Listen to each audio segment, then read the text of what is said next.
Hello दोस्तों। और UGC net paper 1 के में एक टॉपिक आता है हायर एजुकेशन। उसके बारे में हम देखने वाले हैं। इसमें बेसिकली आपसे कुछ फुल फॉर्म्स वो पूछ लेते हैं, या जो भी स्कीम गवर्नमेंट की चल रही होती है उसके बारे में पूछ लेते हैं हायर एजुकेशन से रिलेटेड। मीन्स हायर एजुकेशन में देश में क्या हो रहा है, कौन सी स्कीम्स उसको सपोर्ट कर रही हैं, कौन से डिपार्टमेंट्स उसको सपोर्ट कर रहे हैं। तो मेनली जो एजुकेशन को सपोर्ट करते हैं वो सभी डिपार्टमेंट मिनिस्ट्री ऑफ एजुकेशन के अंडर आते हैं। जो पहले ministry of human resource and development हुआ करती थी, तो इस बात का आप ध्यान रखेंगे कि MHRD का नाम बदल के अब मिनिस्ट्री ऑफ एजुकेशन कर दिया गया, और उसके जो हमारे मिनिस्टर है वो धर्मेंद्र प्रधान जी हैं। तो हम फटाफट से फुल फॉर्म्स देख लेते हैं। मेन इंपॉर्टेंट फुल फॉर्म्स आपके लिए निकाल लिए हैं। आपको इसमें 2-3 बातों का ध्यान रखना होता है। एक तो फुल फॉर्म किस लिए स्टैंड करती है, और वो कब किस ईयर में लाई गई थी। ये रेयरली पूछते हैं पर पूछ लेते हैं। और उसका मकसद क्या है, कई बार मकसद भी पूछ लेते हैं। So AISHE all India survey of higher education 2010 और 11 में मिनिस्ट्री ऑफ एजुकेशन के द्वारा लाई गई थी। नाम से जाहिर है हायर एजुकेशन के लिए सर्वे करना कि क्या हायर एजुकेशन में देश में क्या चल रहा है और क्या नहीं।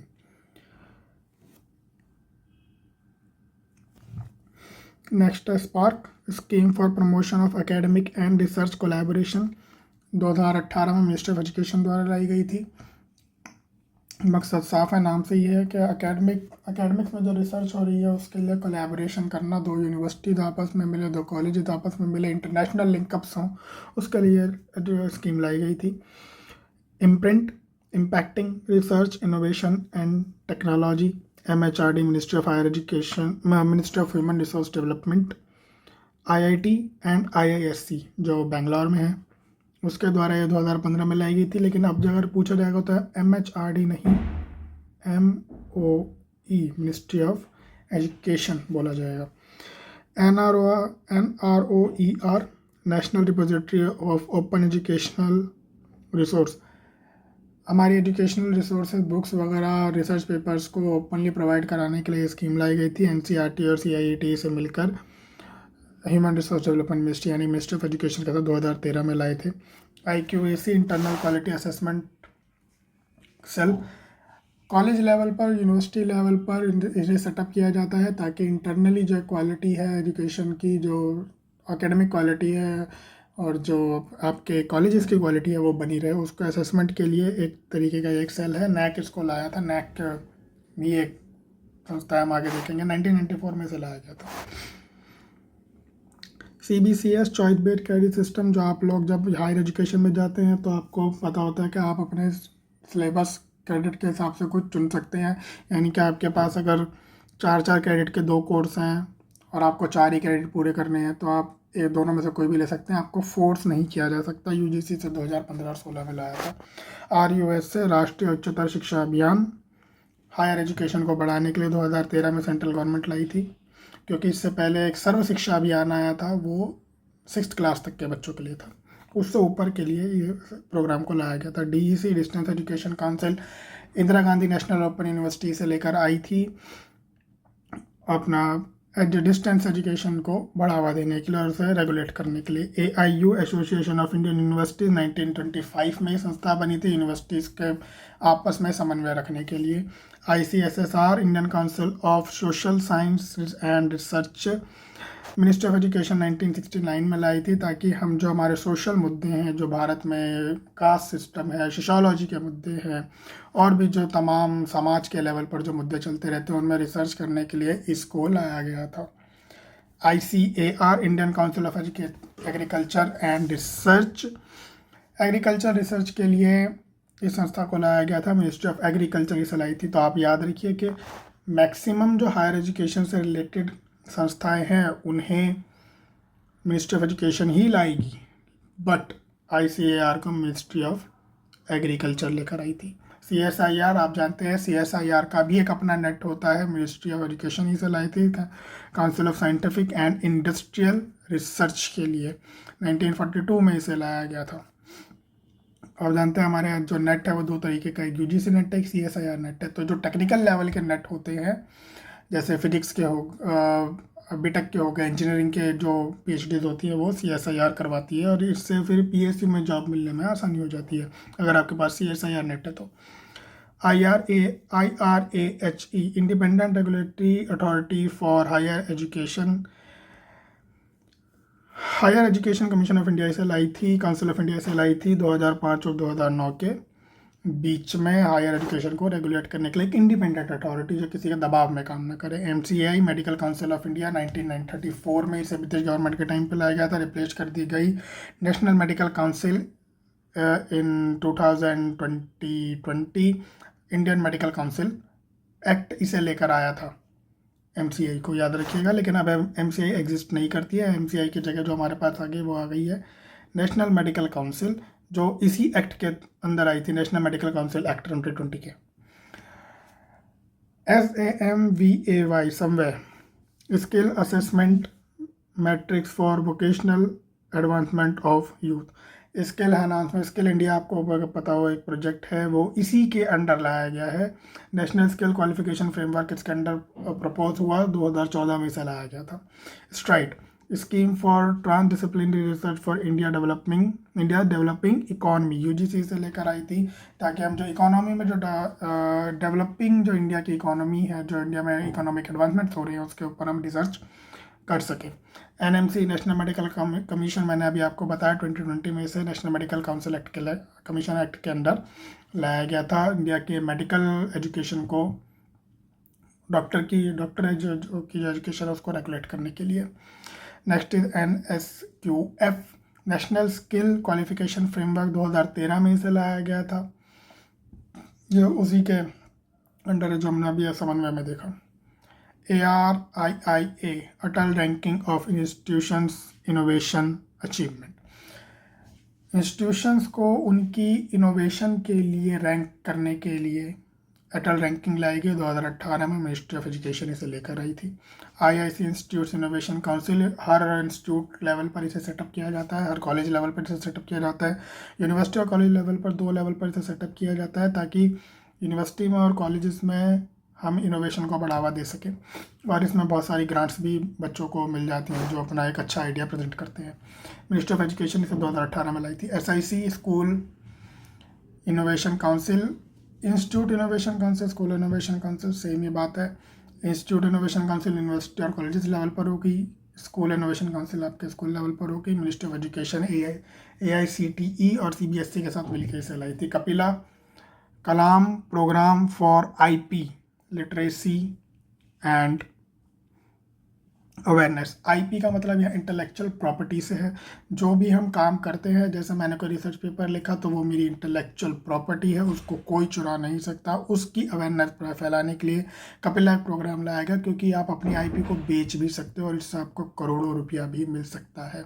तो ये 2020 में लाई गई। NISP national innovation and startup policy 2019 में से लाया गया, ताकि कॉलेज लेवल पर, स्कूल लेवल पर और भी जो IITs हैं आपकी, उन सब में एंटरप्रेन्योरशिप को बढ़ाया जा सके। NBA national board of accreditation, आपके जो भी कोर्सेज हैं उनको पास करने के लिए।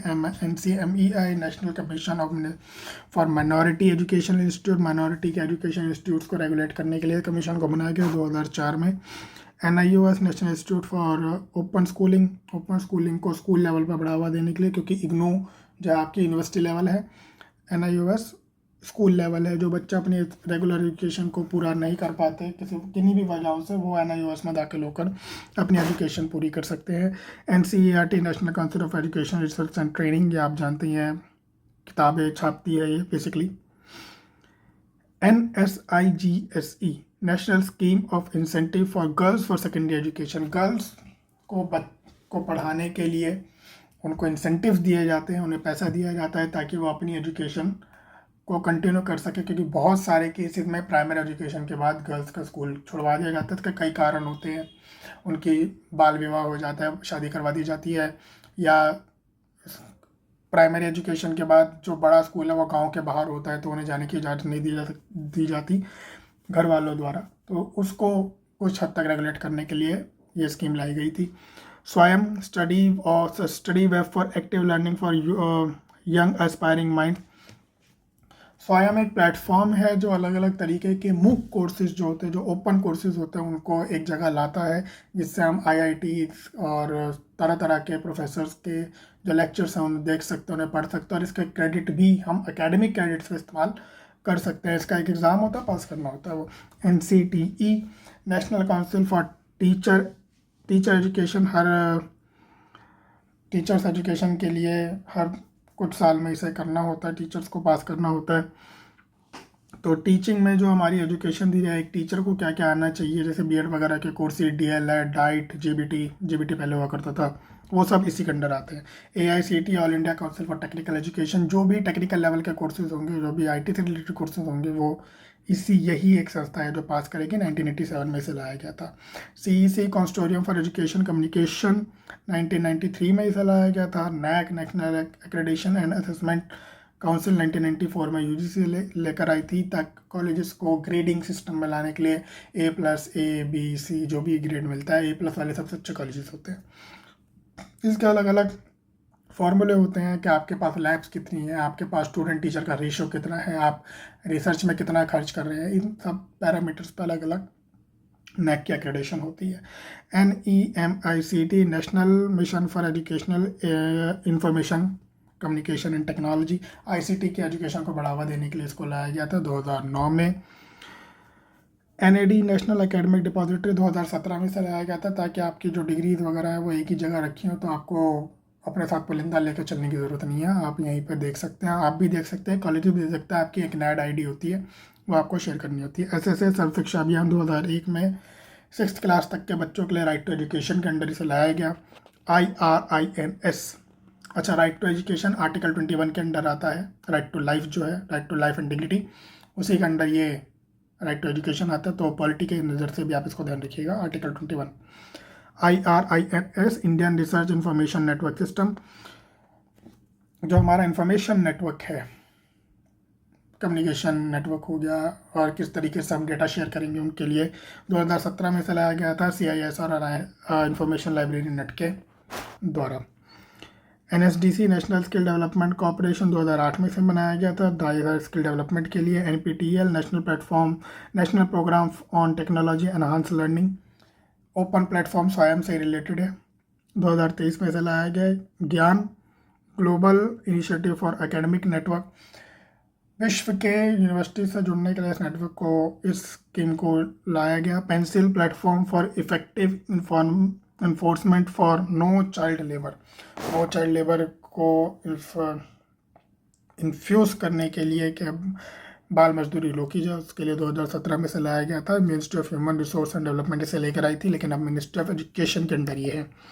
दीक्षा digital infrastructure for knowledge sharing के लिए ओपन प्लेटफॉर्म बनाया गया, आप जाके आप कुछ भी डाटा उसमें शेयर कर सकते हैं, 2017 में से लाया गया था। Yukti young India combating Covid with knowledge tech and innovation, Covid के दौरान जो भी इनोवेशन की जा सकती थी उसको इसके अंदर किया गया, 2020 में लाया गया। साफ school quality assessment and accreditation framework, schools की जैसे NAAC है वो कॉलेज लेवल पर है, जैसे स्कूल लेवल पर साफ है, उनको रैंकिंग करने के लिए। संकल्प skill acquisition and knowledge awareness for livelihood promotion 2018 में से लाया गया था, ताकि हम जो अपने यहाँ भेड़ बकरी वगैरह है उनको, उनकी जो एजुकेशन है, मतलब उनको पालने की जो एजुकेशन है उसको बढ़ाया जा सके। NAEP national adult education programme 1978 में से लाया गया था। परिवार नियोजन वगैरह की जो तमाम बातें हैं वो इसी के अंडर की जाती हैं। NIRF national institution ranking framework, NAAC की तरह ये भी रैंकिंग करता है, लेकिन ये यूनिवर्सिटी लेवल पर करता है, और ऑल ओवर लेवल पर ये एक रैंक बताता है कि ये वाला इंस्टीट्यूट नंबर 1 है, ये वाला नंबर 2 है। NAAC जो है वो ग्रेड देगा, ये जो है वो रैंक देगा, ठीक है। नीति national institution for transforming India, planning commission को भंग करके नीति आयोग को लाया गया था। एक नेशनल लेवल की काउंसिल है जिसमें चीफ मिनिस्टर्स, गवर्नर एंड हमारे सेंट्रल गवर्नमेंट सब बैठ के बातें करते हैं, और इसकी देश कैसे चलेगा वो सोचते हैं, बना जो भी वो उनकी कैपेसिटी में जितना वो कर सकते हैं। That's all I think for higher education, this is enough. Thank you for watching the video, thank you. This is related for paper 1, thank you.